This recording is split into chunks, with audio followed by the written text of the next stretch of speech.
আমন্ত্রণ জানাচ্ছি সংবাদপত্রের পর্যালোচনা ভিত্তিক পত্রিকার চোখে দেশ অনুষ্ঠানে।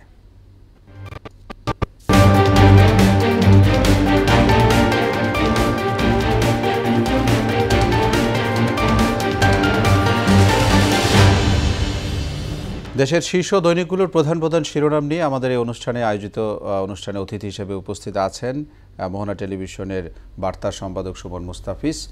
পত্রিকার চোখে দেশ অনুষ্ঠানে আপনাকে স্বাগত জানাচ্ছি উপস্থিত থাকার জন্য। আমরা শিরোনামগুলো দেখে এসে তারপরে আলোচনায় যাব আর কি। প্রথমে আমি শিরোনামগুলো পড়ছি। রয়েছে প্রথম আলো শিরোনাম করেছে গুরুত্ব পাবে ভূ রাজনীতি ও সম্পর্কের উত্তরণ, বেইজিংয়ে পৌঁছেছেন প্রধানমন্ত্রী। রাজধানীর মোড়ে মোড়ে অবরোধ। ইত্তেফাক শিরোনাম করেছে কোটা বাতিলের হাইকোর্টের রায়ের অপেক্ষায় রাষ্ট্রপক্ষ, সারা দেশে শিক্ষার্থীদের সড়ক ও রেল অবরোধ, কোটা বিরোধী আন্দোলন, বেইজিংয়ে প্রধানমন্ত্রী, কাল শি জিনপিংয়ের সঙ্গে বৈঠক। রয়েছে সমকাল শিরোনাম করেছে এবার আসছে সারা দেশে দিনভর সর্বাত্মক ব্লকেট। ইসলামী ব্যাংকের ঋণ নেওয়া 14 প্রতিষ্ঠানের নথি তলব, চীনের প্রেসিডেন্ট শি জিনপিংয়ের সঙ্গে বৈঠক কাল, বেইজিংয়ে প্রধানমন্ত্রী শেখ হাসিনা। বাংলাদেশ প্রতিদিনের শিরোনাম জানব সর্বাত্মক ব্লকেটের হুঁশিয়ারি, দেশব্যাপী কোটা বিরোধীদের আন্দোলন অব্যাহত, সড়ক রেল অবরোধ, ট্রেনের শিডিউল বিপর্যয়, তীব্র যানজটে স্থবির জনজীবন। চীনের সঙ্গে কি চাওয়া পাওয়া, প্রধানমন্ত্রী এখন বেইজিংয়ে, চাকরির প্রশ্ন ফাঁসে তোলপাড়।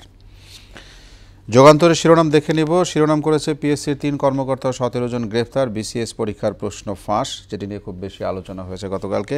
কঠোর আন্দোলনের প্রস্তুতি, কোটা বিরোধী আন্দোলনের সড়ক মহাসড়কে অচল অবস্থা। দেশ রূপান্তর আমার হাতে রয়েছে আইনি পথে সন্ধান, কাদেরের সঙ্গে মন্ত্রী প্রতিমন্ত্রীর বৈঠক। 80% শুরু হয়ে 55 যৌক্তিক কত শতাংশ, চাকরিতে কোটা। ডাক্তারির সঙ্গে জানেন ম্যানেজ করার ম্যাজিক, বেইজিংয়ের প্রধানমন্ত্রী চীনের প্রেসিডেন্টের সঙ্গে কাল বৈঠক।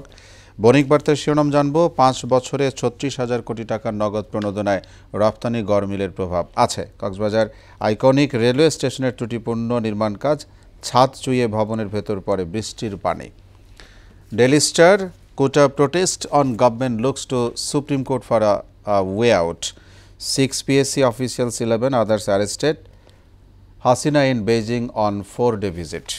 এই ছিল আজকের দৈনিক পত্রিকার প্রধান শিরোনাম ধরে আমি আপনার কাছে প্রথমে আসতে চাই যে কোটা বিরোধী আন্দোলন নিয়ে সারা দেশ একেবারে অচল হয়ে গেছে। রেলপথ, সড়কপথ, সব ধরনের জায়গায় কোটা বিরোধী আন্দোলন চলছে। শিক্ষার্থীদের একটি আন্দোলন নিয়ে তারা এরকম আসছে। এই বিষয়ে আপনার কাছে আমি জানতে চাই যে কোটা বিরোধী আন্দোলন যারা করছে তাদের পক্ষে বিপক্ষে কোন দিকে, মানে মতামতটা কেন? এখানে আন্দোলনটাকে যৌক্তিক স্বীকার করে নিয়েছে সরকারও। যেটা মূল বিষয় সেটা হচ্ছে যে সরকারের পক্ষ থেকে বলা হচ্ছে যে বিষয়টি উচ্চ আদালতের এখতিয়ারে এখন, তো আন্দোলনকারীদেরকে পূর্ণাঙ্গ রায় ঘোষণা পর্যন্ত, যেমন গতকালের আমার কাছে একটি ভিন্ন নিউজ মনে হয়েছে যে আপনার অ্যাটর্নি জেনারেলও অনুরোধ করেছেন আন্দোলনকারীদেরকে যে পূর্ণাঙ্গ রায়টা হাতে পাওয়ার পরে বিষয়টি দেখা হবে, সেই পর্যন্ত উনি ধৈর্য ধরার অনুরোধ করেছেন।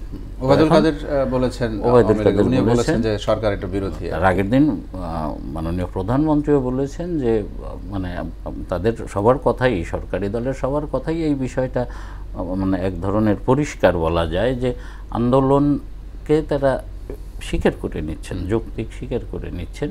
কিন্তু এই বিষয়টি সরকারের যেটা দাবি সেটা হচ্ছে যে এই বিষয়টি যেহেতু উচ্চ আদালতের এখতিয়ারাধীন, সেই বিষয়ে রাজপথে না নিয়ে তারা একটু ধৈর্য ধরতে পারে। হ্যাঁ, এবং আমার মনে হয় যে একটু প্রচ্ছন্ন আশ্বাসও আছে যে আদালতের রায়ে যে সমাধান হবে সেটাও যদি পুরোপুরি না হয় তখন তারা আইন সংস্কারের দিকে যাবেন। এদের দাবি তো কোটা সংস্কার 4 দফা থেকে 1 দফা দাবিতে তারা চলে এসছে। এটি নিয়ে আমার ব্যক্তিগত মতামত যে এই কোটা প্রথা এখনও এই স্বাধীনতার এত বছর পরেও এটা বহাল থাকার যুক্তি আমিও মনে করি না। এবং এখানে পার্সেন্টেজটাও কিন্তু অনেক বেশি, যেটি নিয়ে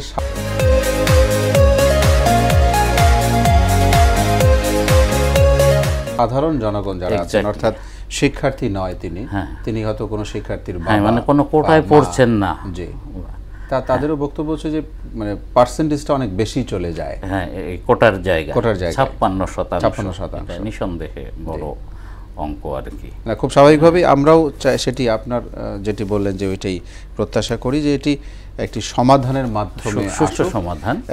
দেশের যে এখন যা অবস্থা, মানুষের কিন্তু দুর্ভোগ হচ্ছে, চলাচলে দুর্ভোগ কঠিন রকম। গত কয়েকদিন রাজধানীর চলাচল বিশেষ করে এত দুর্ভোগ হয়েছেন কর্মজীবী মানুষ। ইভেন ঢাকার বাইরে থেকে যারা আসছেন তারাও কিন্তু আটকে যায়। গতকালকে একজনের সাথে কথা বললাম, উনি বললো যে আমি রংপুর থেকে আসার পথে 2 ঘন্টার সময় আমাকে হাঁটতে হয়েছে উনি একটা জায়গায়। তার মানে এটি একটু প্রভাব পড়ছে সাধারণ জনজীবনে, যেন ঝামেলা না হয় সেটি সবাই প্রত্যাশা করে। জি, আমি মাননীয় প্রধানমন্ত্রী আরেকটি বিষয়, যে শিক্ষকদের একটি আন্দোলনও চলছে, এটি শিক্ষকদের আন্দোলন একটু চাপা পড়ে গেছে ছাত্র আন্দোলনের কারণে চাপা পড়ে গেছে, বাট তারা যে দাবি নিয়ে আন্দোলনটা করছেন সেই আন্দোলন এখন অব্যাহত আছে এবং তারা আশা করছিলেন এরই মধ্যে একটু মানে কথা উঠেছিল যে আওয়ামী লীগের সাধারণ সম্পাদক শিক্ষক ওনাদের সাথে বসবেন, কিন্তু পরে হয়তো সেটি আর কয়েকজন মন্ত্রী সহ পরে সেটা হয়তো রাষ্ট্রীয় ব্যস্ততার কারণে হয়ে ওঠেনি।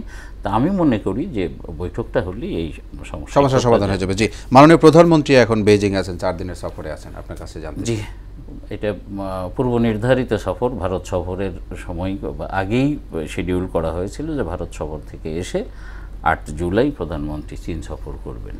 তো আমি আগেও বলেছি চীনের সাথে আমাদের সম্পর্ক, দ্বিপক্ষীয় সম্পর্কটা কঠিন রকমের বন্ধুত্বপূর্ণ। তারা আমাদের উন্নয়নের এই মুহূর্তে সম্ভবত সবচেয়ে বড় সহযোগী। হ্যাঁ, তো এইবারের সফরটা একটু ভিন্ন মাত্রা আছে। সেটি হচ্ছে যে এই আমাদের দ্বিপাক্ষিক সম্পর্কটা এখন আঞ্চলিক বা বিশ্ব পরিমণ্ডলের ডাইমেনশনে যাওয়ার মতো। এবারের বৈঠকে কালকে মানে প্রধানমন্ত্রী বৈঠক করবেন চীনের প্রধানমন্ত্রী কালকে বৈঠক প্রেসিডেন্টের সঙ্গে। এই বৈঠকে আঞ্চলিক ভূরাজনীতি, আঞ্চলিক বিশ্বের ভূরাজনীতি, ভূ অর্থনীতি এই বৈঠকে উঠে আসতে পারে এবং সেই সম্পর্ক আরো জোরদার হবে বলে আমরা প্রত্যাশা করি। সুমন মুস্তাফিজ, আপনাকে অসংখ্য ধন্যবাদ স্টুডিওতে উপস্থিত থাকার জন্য। আমরা আরেকদিন আবার কথা বলবো।